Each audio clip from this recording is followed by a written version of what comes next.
to the 5-Pack, where we talk about the 5 things that matter, 5 things that will matter, and a daily pack rip. Here is your host, Kyle Elfrink. Welcome you in to day number 2 of the 5-Pack right here at the Better Sports Network. Kyle Elfrink hanging out with you. This is your spot to be, to know what you might have missed, or at least what you should care about that you might have missed. Get you set for the night to come and have a little fun going to the Wayback Files and opening a pack of cards. That is what we do each and every day here on the 5-Pack. For a full hour from noon to 1 o'clock Eastern. I want to thank our producer, Heather Klein. I got to admit, I kind of screwed things up yesterday. Yesterday was day 1 of the show, and I did not show up with a button-up, nor did I show up with a freshly coiffed haircut, but today I did. So I kind of did it backwards. Day 1, I looked sloppy and messy and foolish. Day 2, I got a button up. I'm official. I'm taking it seriously, as they like to say.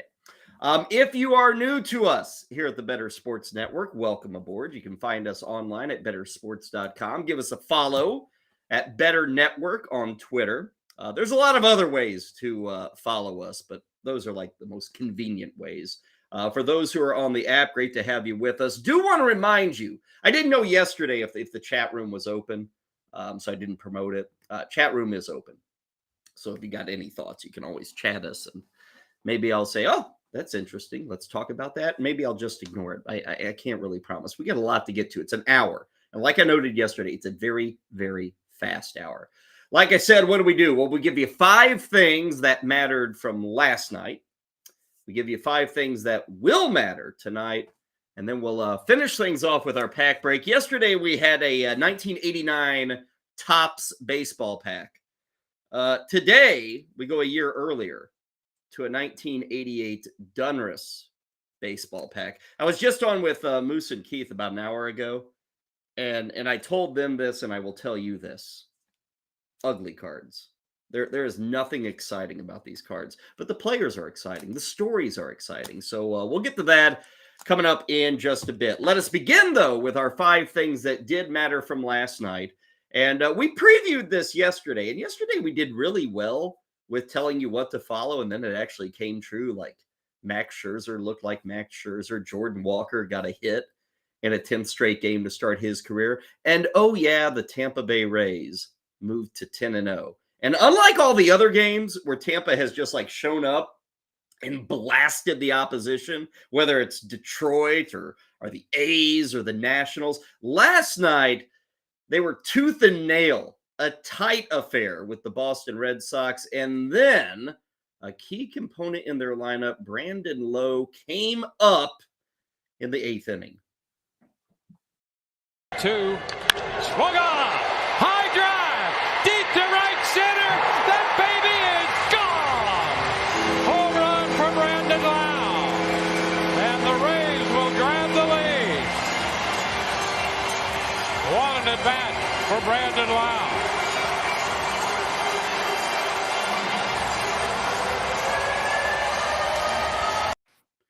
Well, the Rays are now 10-0, or as we like to say around these parts, 10 and Low. That's what we say here after the win against the Red Sox 1-0. And what matters there, and thank you, courtesy of the Tampa Bay Rays television broadcast, what matters there is Brandon Lowe himself, off to a really good start. Now, here's the thing with Lowe. If there is a bat in this Tampa Bay Rays lineup that you fear, I think that's your guy. They do have Wander Franco, who is emerging, looking a little bit better, a little more pop already, a couple of home runs on the season. Randy Arozarena is one of those exciting power speed combo players. He's legitimate, but I think everybody thinks about the Tampa Bay Rays, and they think that it's kind of a ho-hum offense with no real threats, and they win games like 4-1, and they're never going to club you over the head. And to a point, that's true, I think, in the last 4 or 5 years. But honestly, Brandon Lowe, who had the key hit last night, has always kind of been the important piece to this puzzle. And it doesn't really hit you until you look at his career. But in year one, the Rays second baseman finished third in Rookie of the Year voting. In year two, he was eighth in MVP voting. In year three, he was 10th in MVP voting. Now, last year was year four. What happened in year four? He played 62 games. He was awful. The numbers were brutally bad. What happened? He had a stress fracture in his back. They pretty well shut him down in the second half of the season. He only had 62 games. It appears, if you're to look at the early returns, things are looking better. 3 home runs, 9 RBIs. OPS right now for Brandon Lau is over 1,100. The thing with Lau, and we saw this, I guess it was in, was it 2020? Yeah, the COVID year. Rays made the World Series. And we got into that postseason, and Brandon Lau had a massive, massive year. That was the year he finished 8th in the MVP voting. He's one of the best in baseball. And he showed up in October, and he was being counted on to be the difference maker for the Rays. And what happened? Strikeout after strikeout after strikeout. The guy could not make contact. And that has been a feature of his career throughout the success, the highs, and throughout the disasters, the lows. Thus far this season, 7 strikeouts in 32 plate appearances. That's a K rate below 22%. That is huge. Last year, he dropped from about 25, 26 to 22. Now he's at 21. Now, he can get away with being a success if he's even in that 22 to 24 range, but right now he's at 21. So if he holds on to that, things could be legit. It matters. When he's putting the ball in play, the guy, when he makes contact, the ball travels. The other thing with Lau, and I don't think this will change, but if you own him in a fantasy league or you think about Brandon Lau, understand the dude really does not hit lefties. And Tampa will use him against lefties because he's right there in the heart of the order. But they really become a much different lineup when a left-hander is on the hill. For his career, Brandon Lau is hitting .227 against southpaws. His on-base percentage is .285. He ain't good against lefties. Now, he can still be a good overall player, even with those numbers, but it does make it difficult to become like a superstar player when you're just not hitting lefties. So, Brandon Lau, big hit last night. 10-0 is the record now for Tampa Bay. First team since 1987. When this pack of Donruss baseball cards came out, we haven't had a team start 10-0 since this thing.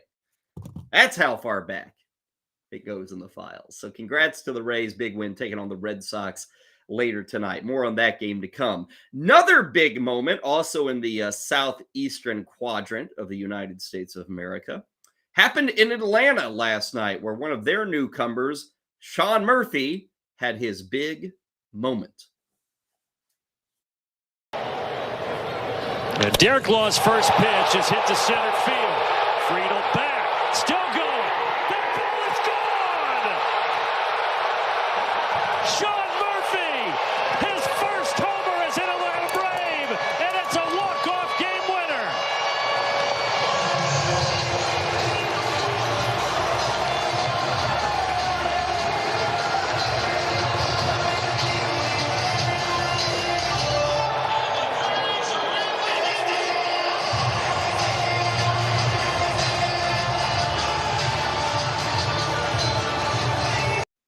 There it is. Big moment for Sean Murphy. A 10th inning bomb to come from behind to get a victory against the Cincinnati Reds. Now, even with that hit, you heard them say on the broadcast, first home run of the season for Murphy. Even with that hit, it's been a pretty slow start for him. He's hitting .240. He's got the 1 home run, 5 RBIs. Now, he was the big addition for the Braves. Hopefully this moment will matter.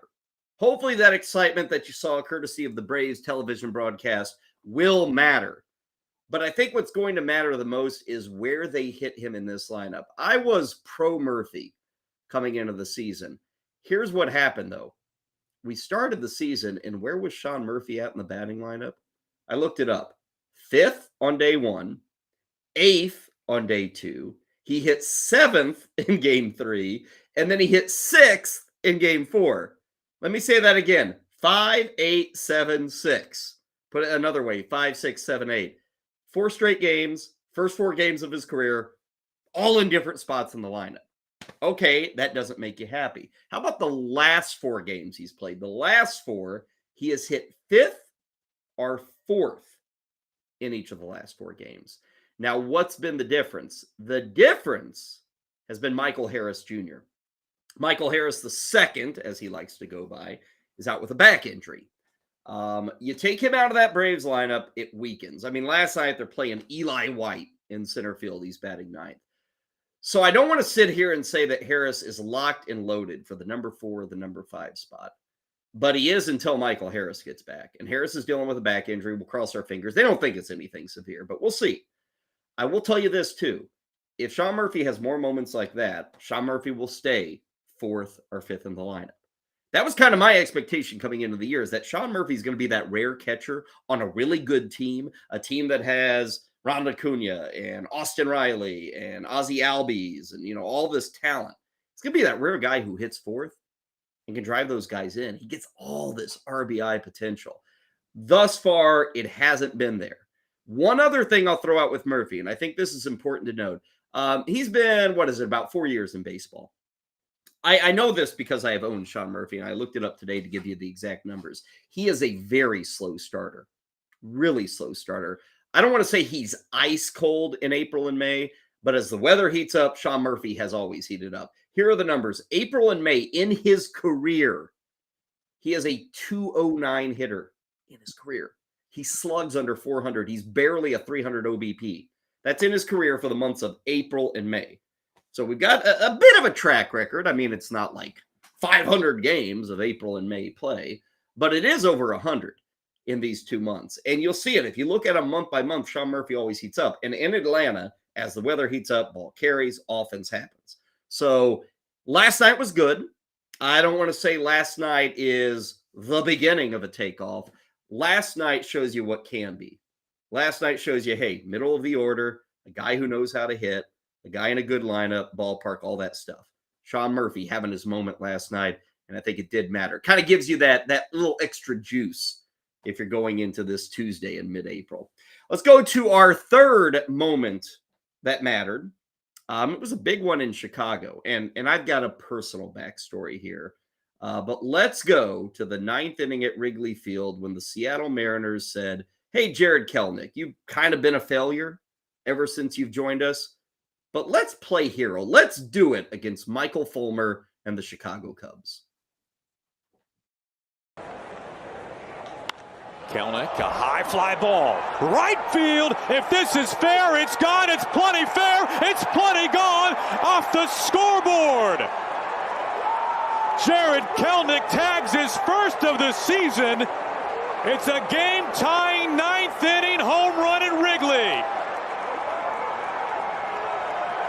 He has been hot. We mentioned how well he was swinging the bat in Cleveland. I saw that live last night, and there was excitement and there was anger. What do I mean by that? The excitement was, oh, I have Jared Kelenic on my team. That's exciting. Here's the anger, though, and the anger outweighed the excitement. Kelenic was not in the starting lineup in that game. So me, since I have the ability to make daily changes, I saw Kelenic wasn't in that lineup, said, oh, I'll pull him out of my lineup and stick in some other outfielder. Do something different, play this guy. Kelenic, even if he pinch hits, what's the likelihood of him having a big moment? Well, he had his big moment.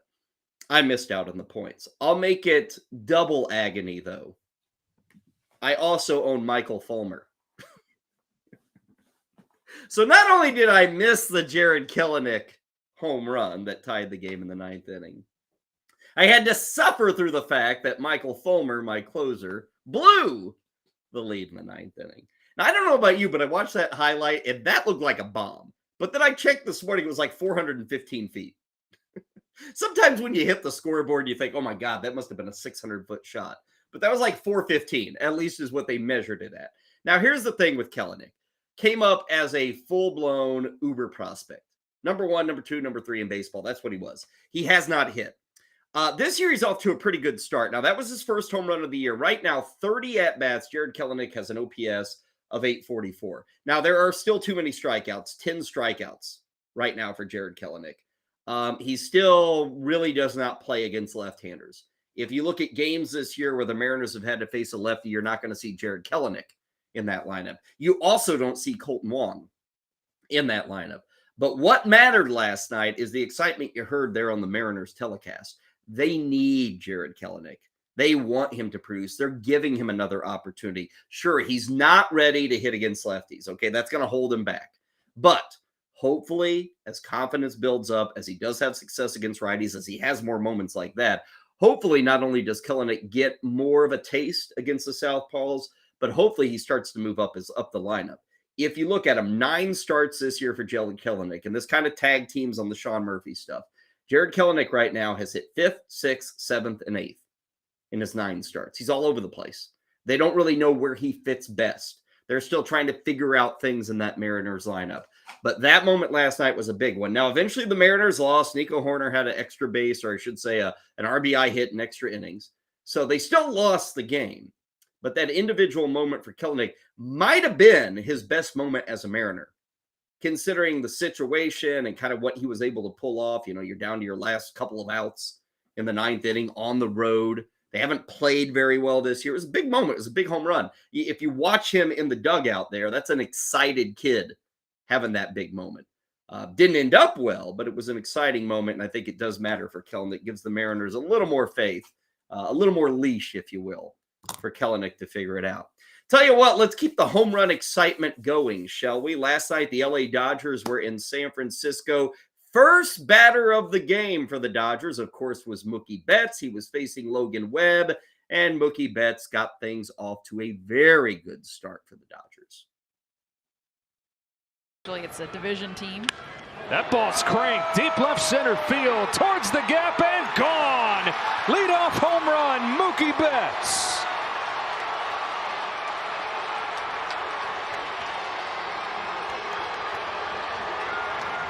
Continues to own Logan Webb. And one batter into the season series. Dodgers have a 1-0 lead. Dodgers television with the video there. Kudos to them. The home run's nice, but that's not what I'm here to talk about. What I'm here to talk about is we're halfway home. We're halfway there. What are we halfway home? Kyle, it's 10 games into the year. We're not even 1/10 of the way home. We are halfway home to Mookie Betts getting second base eligibility. That matters. Last night was his 5th game at second base. Now, in most fantasy leagues, you need 10 appearances. And some will mess with that. They'll say 10 starts or 5 starts or 10 appearances. But 10 is kind of the magical number. And I think Betts has started 4 of them. He's made the 5 appearances. He was leading off as a second baseman. We are getting a lot more of Mookie Betts as a second baseman than I think many of us thought we would. Now, this was known in spring training. Dave Roberts came out and said, sure, yeah, we're going to play Mookie Betts as a second baseman. But it's actually been a pretty long time since Mookie Betts was a second baseman. He's been playing an outfielder pretty well from the day he arrived in Los Angeles. He became an outfielder. But now we're seeing him at second base because of needs. That Gavin Lux injury kind of opened up the infield. Some guys shifted around, and second base became more of a need. They're also getting good enough things from James Outman, from Trace Thompson, from Jason Hayward. They got a little more Chris Taylor maneuverability in the outfield. We are 10, 11 games in, and Mookie Betts has, in effect, almost earned his second base eligibility. You can make the argument, and we can all say, well, Shohei Ohtani or Mike Trout or Ronald Acuna or Juan Soto or Jose Ramirez. You can make the argument. If Mookie Betts gains infield eligibility by like May 1st, which right now we're trending in that direction, that's hugely valuable. Maybe the most valuable thing you can have from a single player in fantasy baseball. You got a superstar hitter and you got a guy who can play the outfield and the infield. And he's rarely, if ever, hurt. He plays every day. He leads off. He gets plate appearances. He hits home runs. He steals bases. You could make the argument if Mookie Betts has a Mookie Betts type of season, and again, last night, the home run kind of continues that. If he has that kind of year with second base eligibility, you've got maybe the best fantasy player in all the sport. You may have the best infielder in all the sport. It's a huge edge. And for DFS players, I was talking to some DFS guys, and they're lifers. They play DraftKings, FanDuel, all that stuff. At this point, and the price tag will start going up, but at this point, I think it was over at DK. He's second base eligible, and it's like in the night that the Dodgers are in play, and you're looking for that second baseman on your DFS lineup. How can you say no to Mookie Betts? He's the most expensive guy for sure, but he's also by far the best second baseman that you can play almost every single night. And he's even one of the best outfielders. He's one of the top 4 or 5 outfielders that you can play most nights. Now you get him at second base. It's like hard to say no to the idea of starting Mookie Betts at second base every night, at least in DFS. Let's go to our 5th and final moment that mattered. It actually did not happen on the field yesterday. Unfortunately, it happened off the field. It happened because of an MRI that said, bad news. Here's the moment from Sunday when one of the hottest starters in 2023, one of the guys that is clubbing the baseball, unfortunately ran into a big-time roadblock on Sunday afternoon.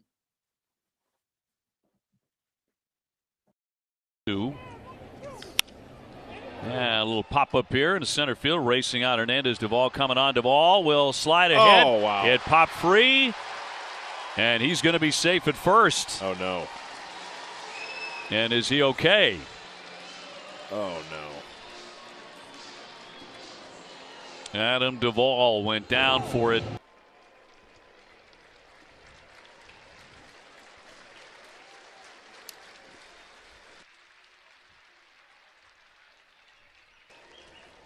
Yeah, so he lays out here. Oh, and just the glove gets stuck on the ground and slings it back.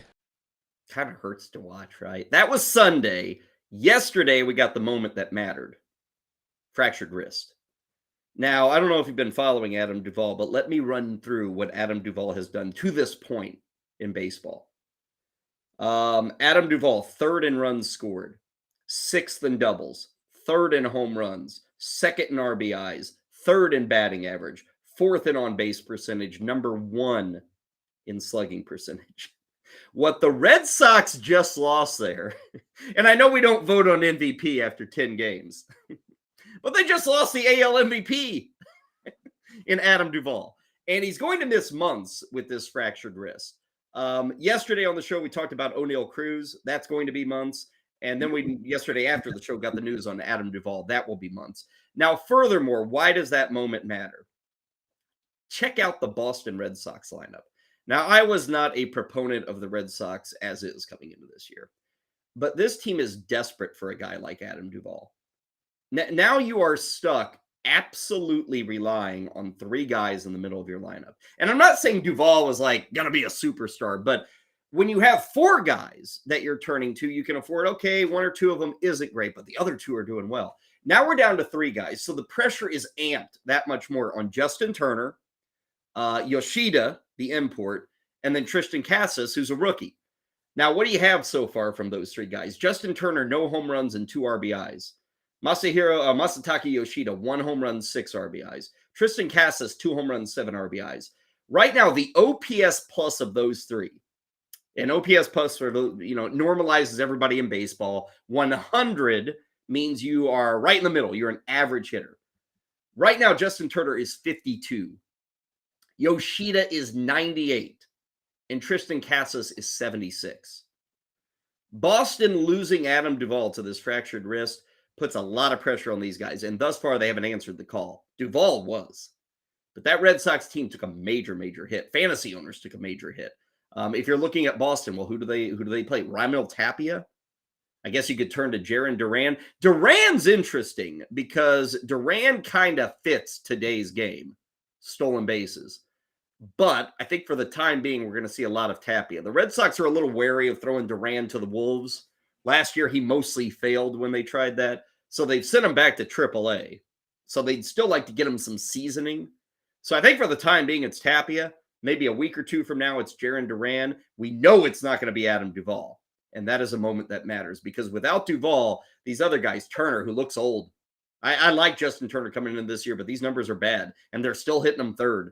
I mean, who do they turn to? They don't really have anybody to turn to. I mean, a lot is now riding on Yoshida. A lot is riding on Tristan Casas. Thus far, those guys are all below average hitters for the 2023 season.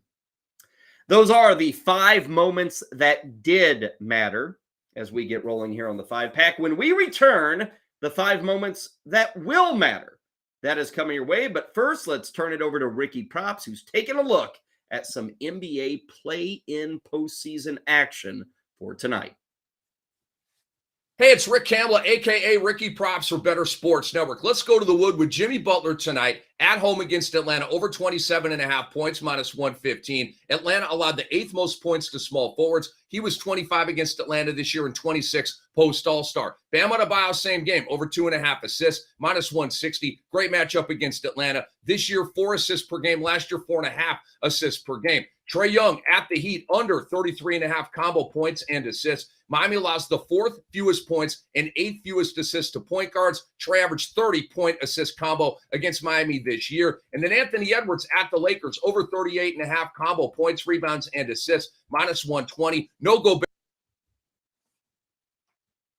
No McDaniels. Edwards is going to have to do a lot more. He's been over this number in 3 of the last 4. Go to bettersports.com and on demand with the Better Sports Network app and hit us up at Better Network on TikTok, Instagram, YouTube, and Twitter.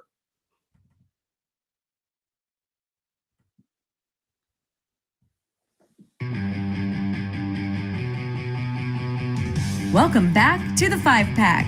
Next up, the 5 things that will matter. Here's Kyle Elfrink. Welcome back in on this Tuesday afternoon, Better Sports Network. Want to remind you that we have a BSN newsletter. We send it out every morning. It's got a bet of the day. It's got some features. It's got the rundown of the schedule, maybe some new contest. Anything happening at the Better Sports Network is located in that newsletter each and every morning. Have it delivered directly into your inbox. All you need to do is go and register right now at bettersports.com. We have given you the 5 moments that mattered from last night. Let us get to a look ahead to this evening with a busy MLB slate. I believe everybody is in action on this Tuesday night. Game time, though, kind of scattered all over the place. We have some games at 5 o'clock Eastern, 6:30 Eastern, 7, 9, 10. So if you are a baseball lifer, tonight's your chance to sit back and watch, 9 hours of baseball as you go through your Tuesday evening. As you sit there, what should you follow? What should you care about? Well, I've got 5 things that I believe are going to matter for this Tuesday night. Starting in Philadelphia, the Philadelphia Phillies got a huge win last night against the Miami Marlins, and they beat the heck out of Sandy Alcantara. The reigning Cy Young winner gave up 9 runs against the Phillies. Phillies scored 15 runs in that game. What's notable is, did you see the lineup that the Phillies put out? For the first time this year, Trey Turner was not leading off. Kyle Schwarber was not hitting second. And for the first time this year, Bryson Stott was leading off. So as we look ahead to tonight, is this guy going to be leading off again for the Phillies? I think he probably will. After all, you make a lineup change and you score 15 times, you're probably going to stick with what worked, right? So we got Bryson Stott as your leadoff guy. Okay, let's stop this before it gets too out of control. Don't listen to your Philly buddies, okay? Bryson Stott ain't legit, okay? Bryson Stott is a guy off to a good start. It's a really good start. He's got a hit in all 10 games. I think he has 7 multi-hit games. It's good. They're starting to play him against left-handers. Okay, I get it. Philadelphia is struggling. He's the best, or he's the hottest hitter going right now in the Phillies lineup, so they vault him to number 1. Here's the thing with Stott. Right now, the only thing he brings to you in the fantasy world is the ability to steal a base and to score runs. And the runs scored is only because if he were to hit at the top of the order.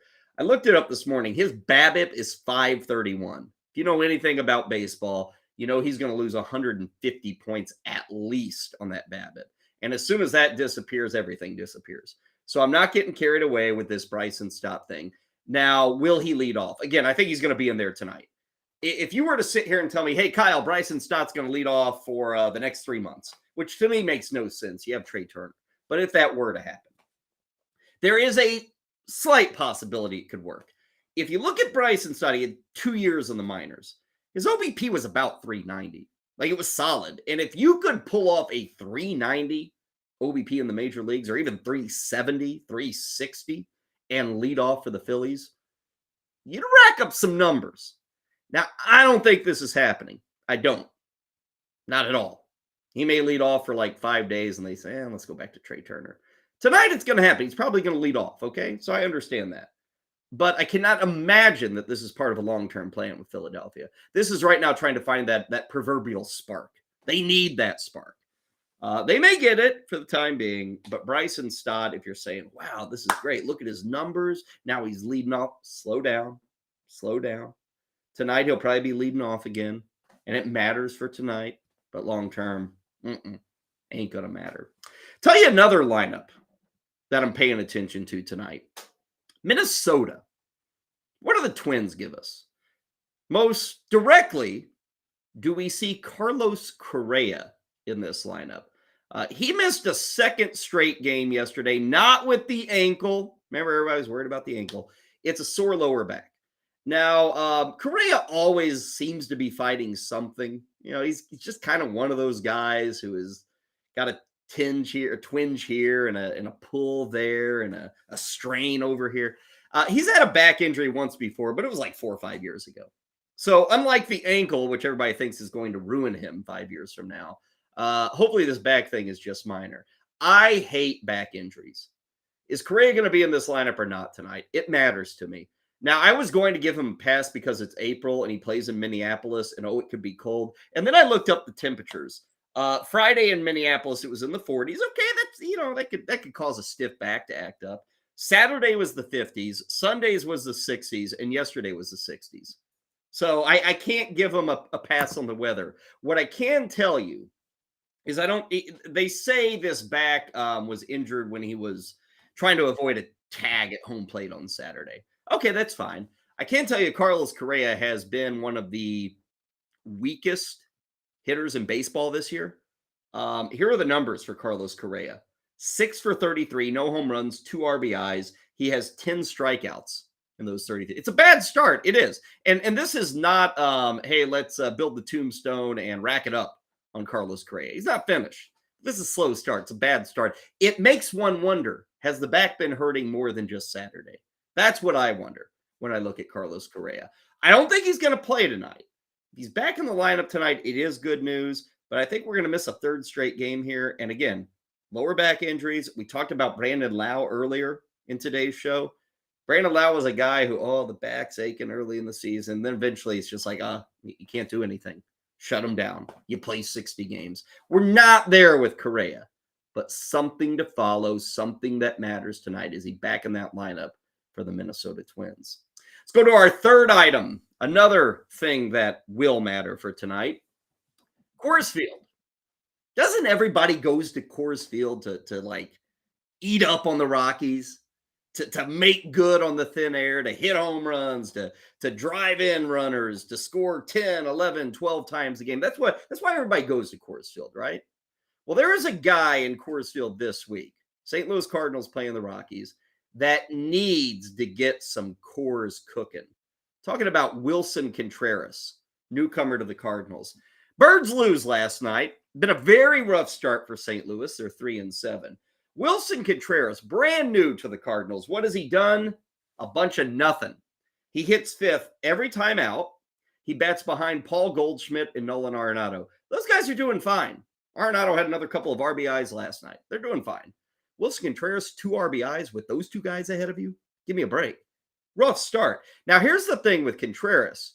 You go to Coors Field and you're like, okay, this will erase the slow start, right? We'll be done with this.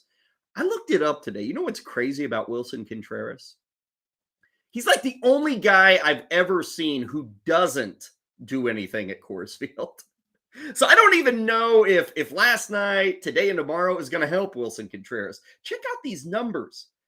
This is 62 plate appearances. I think it was 15 or 16 games. In those games at Coors Field, okay? And this is a good hitter, going to Coors. Wilson Contreras is hitting 220. Wilson Contreras is getting on base at a 258 clip, and his slugging percentage is 373. His OPS at Coors Field, a power hitter who comes to Coors Field, do you expect him to feast for his career? It's like 620. It's nothing. He's terrible at Coors Field. So I was gonna say when it matters, like Wilson Contreras, let's do it. You're playing at Coors Field. Let's get rolling. Let's figure things out. Let's have some good moments in St. Louis with your new team. I'm not counting on it now. Now, if you delve into the numbers, here's a couple of things going on with Contreras. And again, small sample size, but here's a couple of things going on. Number one, his fly ball rate is about twice what it usually is. We're talking 40%. It's usually in the 20s. His pull rate is 16%. It's usually up in the high 20s. So we have a guy who's not pulling the baseball and seems to be getting under every single pitch. Like that doubling of the fly ball rate is kind of crazy. He's in effect hitting a bunch of pop-ups right now, and he's not pulling them. So he's off. He's cold, whatever. But I thought, hey, man, you get to Coors Field, it's going to be fine. Now, a positive for Contreras, because I can't say it's Coors Field. He does nothing there. But a positive for Contreras is the fact that if you look at the exit velocity for this season, and you said, okay, the season ends today, whatever, he'd be at 91.5. That would be his second best ever exit velocity. And this is a guy with, 7 years under his belt. That would be, he's usually in the high 80s, 89 miles an hour. He's at 91.5, which is a significant plus for him. So you hope it's a cold start. You hope he can figure it out at Coors. I think he'll be fine. Like anybody who drafted him as the 5th or 6th catcher off the board, you're still going to get typical Contreras numbers. But right now, the early returns are rough because, again, Goldschmidt and Arenado are doing their thing for the most part. Contreras is not. And one of the major pluses the Cardinals had coming into this year was that 3.45. Like it's a monstrous 3.45. Like if you got by Goldschmidt and if you got by Arenado, you sure as heck weren't going to get by Wilson Contreras. That's the way they built the lineup. Thus far, in the 3-7 start, Contreras, he's been MIA, missing in action there for the Cardinals. Let's go to number 4 in our things that matter for tonight. Last night, we finally got to see kind of what we expect to see from Max Scherzer. I talked about it on the show yesterday. First 2 starts for Max Scherzer, not all that good. Last night against the Padres was more Scherzer-esque. It's not all the way back. I mean, he was not dominant. The results were good. It was the best of his 3 starts. So you say, okay, I feel okay about Scherzer. It'll be fine. He did well against the Padres. Tough matchup. He pitched well. Now tonight, we've got another dude who's making his 3rd start. He, like Scherzer, Cy Young contender, first 2 starts have not been good. Tonight, he's in Arizona. Corbin Burnes. We got to get Corbin Burnes right. We got to turn this guy around. Again, 2 starts. I'm not raising gigantic red flags and saying it's over. But here are the numbers. In his first 2 starts, 9 1/3 innings, 11 hits, 10 earned runs, 5 walks. He has just 6 strikeouts in 9 1/3 innings. Why is that important? Because last year, Corbin Burnes struck out 11 dudes for every 9 innings. He's got 6 in 9 1/3 innings this season. It's 2 starts. It's early, yada, yada, yada. The one thing with Burnes, and to an extent, Scherzer had this. Like with Scherzer, you kind of said, well, maybe this pitch clock thing is bothering him. And he, to an extent, admitted and has admitted as much, like the pitch clock it's just a little different for him. And granted, he's in his upper 30s. It's understandable. He's been playing baseball differently for 30 years. And now all of a sudden they spring a pitch clock. With Burnes, I haven't seen or heard anything on the pitch clock, like that's throwing him off. With Burnes, I just relate back to spring training when he showed up in Arizona and he had just lost the arbitration hearing with the Brewers, and the dude was pissed. He was angry. I hate the process and I hate the team, and they made me feel like I was the reason the Brewers didn't make the postseason last year. It wasn't anything with the team or with the idea of trading Josh Hader. It was Corbin Burnes. They pretty well. And he spoke very publicly about being angry with the Brewers.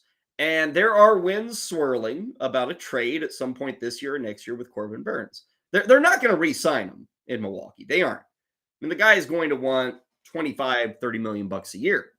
So they're not going to re-sign him. But they may very well trade him. And it could happen this year. First 2 starts, not good. Tonight, start number 3, taking on Arizona. We'll see if he can turn around and flip the script there. Finally, our fifth moment that will matter for tonight. It may be April 11th. We may be almost 2 weeks into the season. But tonight, we've got a couple of debuts. Whitlock and Wright. Garrett Whitlock will make a start. His first one since coming, I guess you could call it a hip injury in the offseason. Red Sox have kind of taken it slow with him getting back into the major leagues. But he will pitch tonight against the undefeated Tampa Bay Rays. And then Kyle Wright, who might I remind everybody had 21 victories last year. Kyle Wright will take the ball against Cincinnati. So debuts tonight. Here's where I stand on both guys, and this will sound probably rather silly. I'd rather have Whitlock than Kyle Wright for the season. I would. And you might say, well, wait a second. Kyle Wright, 21 victories last year? Are you silly, Kyle? I guess I am. I look at Kyle Wright, and I don't see the profile of a 20 to 21 winner or even like a 15-game winner. And I hate to say, oh, he was lucky. He got the wins, okay? And he pitched well. And I know last year the arsenal was a bit different. The big thing with Wright last season is like his velo kicked up everywhere. His fastball was more fast. His curveball, his sinker, like all these things were better. They were faster, I should say, which is great. And that led to more success. I mean, obviously, he had a great season with 21 victories. But here's the problem. You added that extra velocity. What is the injury that Kyle Wright has? It's a shoulder. Okay, I'm worried about that. He does not have like great peripheral numbers. And that kind of speaks again to maybe the luck factor. Like Wright doesn't go out there and do what Corbin Burns does. He doesn't go out there and whiff 10.5 or 11 batters through 9. He's not that guy. He is a guy who gets strikeouts, decent amount, nothing special, but good enough. And then he makes you put the ball in play, and defense makes the play, and he lasts 6 innings, and what do you know? He has a W. To me, I don't see Kyle Wright as like a dominant pitcher. He's a fine pitcher. He's an SP3 or 4 for the Atlanta Braves. You look at the win total, and traditionally we think, oh my God, in the 1990s, that's your ace. No, it's Max Fried. No, it's Spencer Strider. It's not Kyle Wright. So he's going to be back tonight. I worry about this shoulder because, again, added velocity last year. It worked. You know, he threw a lot of innings, got a lot of wins, but then he was hurt. So are we able to add this velocity and stay healthy? That'll be the question. As for Garrett Whitlock, he's a tough nut to crack because the Red Sox won't give us an answer. Is he a starter or is he a reliever? He's relieved more than he started. They've always long-term said, hey, we want this guy to be a starter. It appears, fingers crossed, like Garrett Whitlock's going to be a starter this year. He'll make the start tonight against Tampa. I will have faith in the process that the hip injury is nothing more than what they say, an impingement. It's nothing severe. He'll be fine. He's got the arsenal. Like I look at the pitch tracking and the stuff, and if you were to stack Whitlock against Wright, for me, it's Whitlock. You've got a slider, you got a sinker, you got a very good changeup. Like he has 3+ pitches. Doesn't help that he has to pitch in the American League East, and it also doesn't help that really we haven't seen 100 innings of Garrett Whitlock. Last year, mostly out of the bullpen, 75 to 80 innings. The year before that, 75 to 80 innings. If you're honest about this with Garrett Whitlock, returning tonight, it's early April, you could say, well, he only missed a couple of starts. Garrett Whitlock, to me, is going to max out at like 110 innings, even if they're good. I don't see the Red Sox continuing to push him. I think he's kind of hoping for 100 innings. That's where I am saying with Garrett Whitlock. I do think he will stay in the rotation, which is a big plus, and I do think he'll be pretty good this year. Neither guy is somebody I'm hyped for, but it's good to see both back. And if I had to choose one of the two who are making their debuts tonight, give me Whitlock over Kyle Wright of the Braves. Those are the 5 things that will matter for tonight. Some lineup news, some pitchers making their debuts, Corbin Burns trying to get back to his Cy Young level. We'll see how it goes on this Tuesday night. Take a quick breather here. When we return on the 5-pack, we get to the pack. 88 Dunruss is coming your way. I don't know where the stories will take me. I just look at the cars and kind of tell you whatever pops off the top of my head. We will do that next. Coming your way right here on the 5-pack on BSN. Amazingly enough, the NFL draft just 16 days away. The quarterbacks obviously have been a huge topic of conversation. Let's look at them, shall we? Because I think each and every one of them, its beauty is in the eye of the beholder. What do you want to focus in on? CJ Stroud, the talented quarterback coming out of Ohio State, inconsistent during the regular season, brilliant in one of the national semifinals against Georgia. You look at Will Levis, unbelievably athletic, but there are issues when you look at win percentage and also when you look at completion percentage when he was a starter for the Kentucky Wildcats. Young down at Alabama, unbelievably competitive. They talk about the fact that the moment never is too big for him, but he's also got a size issue and he's also got a weight issue. And that is a case of what is his playing weight in the National Football League? And is it a little bit too light for him to be able to handle the barbaric sport that we all love, which is the National Football League? Then you get to Anthony Richardson, who some have compared to Cam Newton. He himself has done that. He's unbelievably athletic. He wowed scouts at the scouting combine, wowed him again at the Florida Pro Day. So which quarterback is going to ultimately be the best? For my money, I'd probably take the guy that I trust the most, and that's Young coming out of Alabama. I think he ends up being the best of this group, not taking anything away from Levis, not taking anything away from Richardson or CJ Stroud. I also think it depends on which spots those other three prospects land, and are they given the proper time, especially with Richardson and Levis, to be able to develop, sit behind a veteran quarterback, and then not start right away. For more content like this, go to Better Sports Network app, bettersports.com, and at Better Network on all your social media platforms.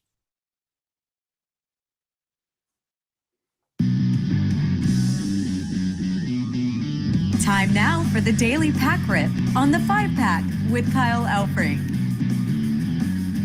Making our way through a Tuesday here on the Better Sports Network. Since it is a Tuesday, I should remind you, coming up later tonight at 7 o'clock Eastern, the Tour Junkies will get you set for all things PGA. Of course, I'm sure they'll have some very notable and well-researched thoughts from the Masters this past weekend. Jon Rahm victorious.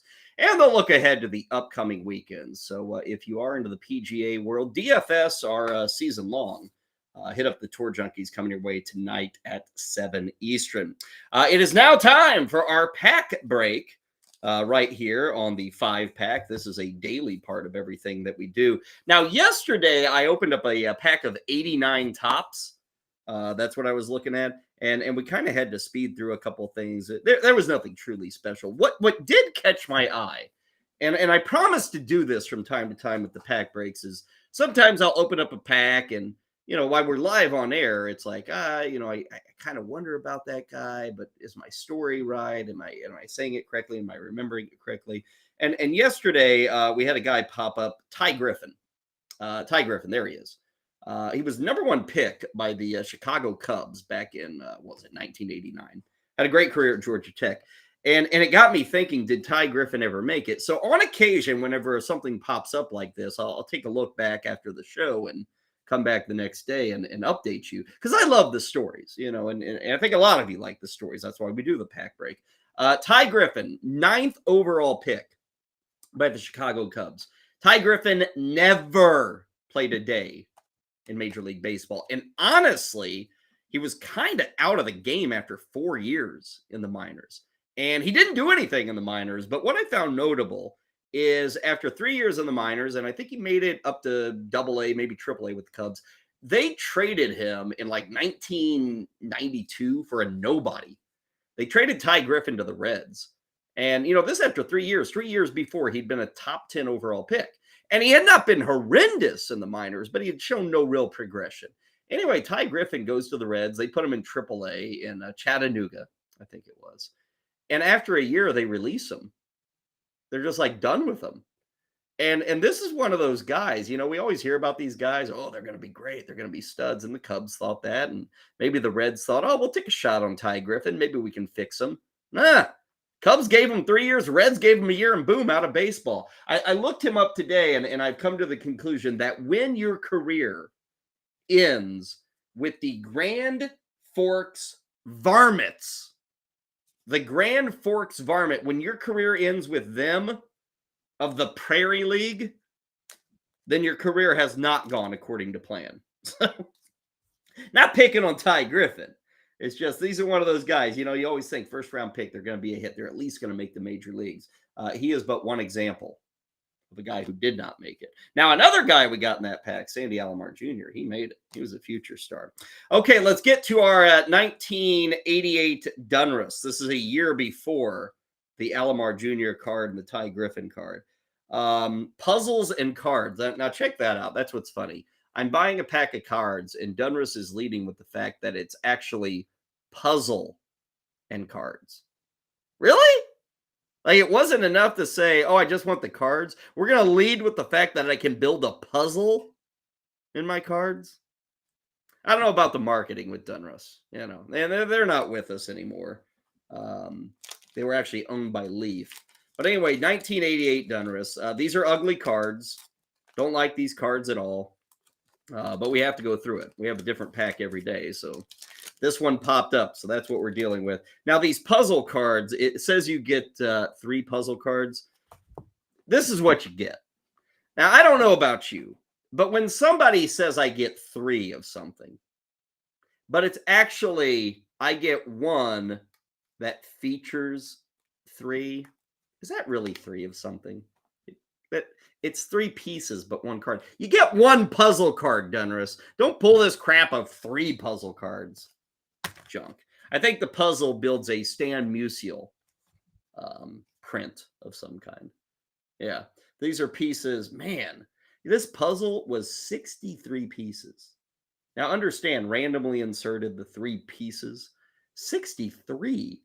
I mean, you buy a wax box, what was it, 36 packs? Back in 1988, I mean, you buy a wax box, you're not even guaranteed to get in 63 pieces. I kind of joked that the puzzle thing was a waste of everyone's time. It's kind of difficult to put together.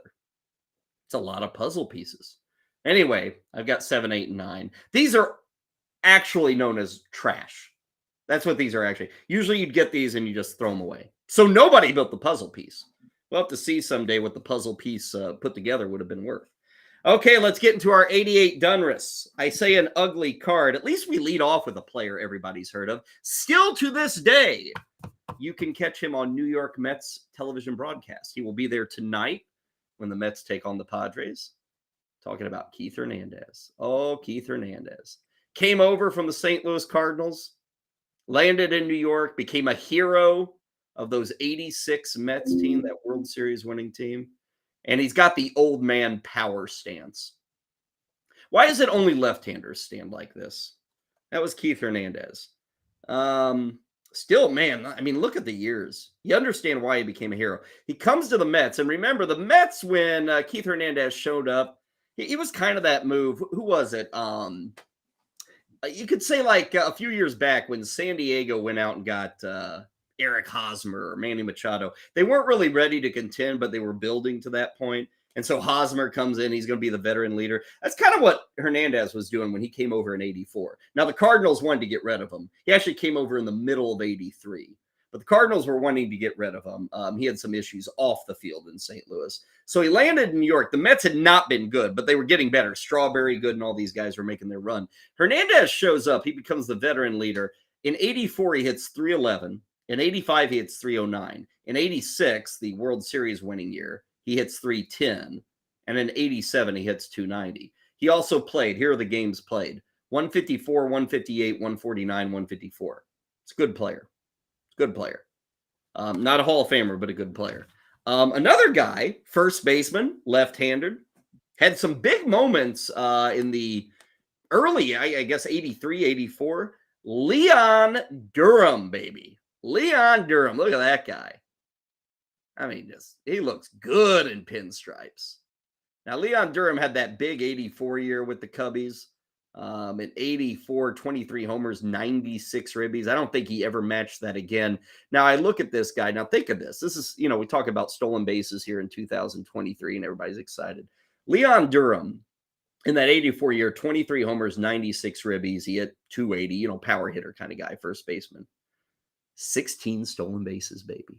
This guy, what is it? 6'2", 210. Leon Durham. I also love in the 80s, they say where the player was born, where he lives. Back in the 80s, people just kind of stayed where they grew up. They weren't looking for like a tax haven or better weather. Now everybody lives in Arizona, Florida, California. Leon Durham, Cincinnati, Ohio is where he makes his home. Man, we are reliving some glory days. We got the 84 season from Durham when the Cubs actually made the postseason. We have the 86 Mets year when the Cubs, when the Mets won the World Series. And here's a guy who, if you know anything about the 86 World Series, you'll remember his role in that World Series. Calvin Schiraldi. Calvin Schiraldi actually started the 86 year with the Mets. They traded him to the Red Sox. Calvin Schiraldi is the guy who crumbled against the Mets in Game 6. The whole Buckner thing, Mookie Wilson hitting the chopper up the first baseline. Schiraldi was the guy who got the Red Sox into trouble. Remember, a former Met. He had just been traded the year before. And Bob Stanley was on the hill when the Buckner play happened. But Schiraldi was the guy who kind of crumbled. He kind of let the pressure get to him. Yeah, pretty decent player. Now we go to an outfielder who just looks like he was meant to rip the baseball. Gary Ward of the New York Yankees. Looked like he could rip the baseball, never really did. Another legend of the 80s. My gosh, this 1988 pack is becoming legends of the 80s. And this is a true legend. Current Hall of Famer, all-time Hall of Famer, I guess, Jack Morris. Look at that. You know, you think you could find a better, more exciting photo of Jack Morris, maybe. And here's another guy who's still doing broadcasts. I think he's with the Twins broadcast. So Jack Morris. What was his? Let's look at these wins, losses. See, Jack Morris was one of those guys like the Kyle Wright. Just got wins, baby. Just got wins. 20, 19, 16, 21, and 18. Whew. Lee Mazzilli, another part of that 86 Mets team. Man, there's something about this pack that's taken us to the mid-80s. This guy does not. This guy looks like he's an alien life form. Mike Griffin. Yikes, Mike Griffin. He's the perfect Baltimore Oriole, though. Not only an orange mitt, but an orange mustache, an orange haircut, and an orange bill with the orange Oriole. Mike Griffin, the all-time Baltimore Oriole. Gary Redus of the Chicago White Sox. Gary Redus was always kind of a cool cat. Played with Cincinnati, I think with the Phillies for a bit. Never really became anything special, but had some strong seasons. You know, it's funny. I say never became anything special. These are numbers that just don't compute. Gary Redus, just a guy, right? 1983, 39 steals. 84, 48 steals. 85, 48 steals. 86, 25 steals. 87, 52 steals for Gary Redus. Just a guy. He'd be like the all-time stolen base guy in baseball now. Diamond Kings. Dunras was famous for Diamond Kings. Here's a good one. Mark McGwire, coming off that massive 87 season. 49 homers, 118 ribbies in that rookie year. He hit 290. As it says here on the back of the baseball card, he is a young, powerful, and exciting Diamond King, Mark McGwire. Nowadays, he's not known for being a Diamond King. John Franco, another Met/Reds, saved a lot of games.